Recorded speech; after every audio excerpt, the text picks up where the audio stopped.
Gusto nyo bang hindi kayo ma-search sa inyong Facebook profile at sa Google Chrome at browser? Kung gusto nyo malaman, panoodin nyo ang video na ito.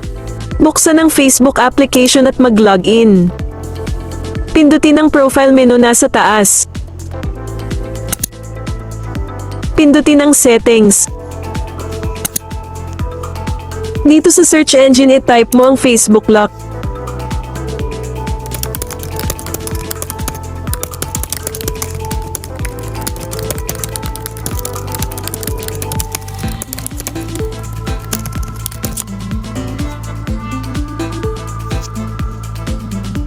Pindutin mo itong "Do you want engines outside Facebook to link to your profile?" Dito kailangan mo i-turn off para hindi ka ma-search sa Google Chrome at browser.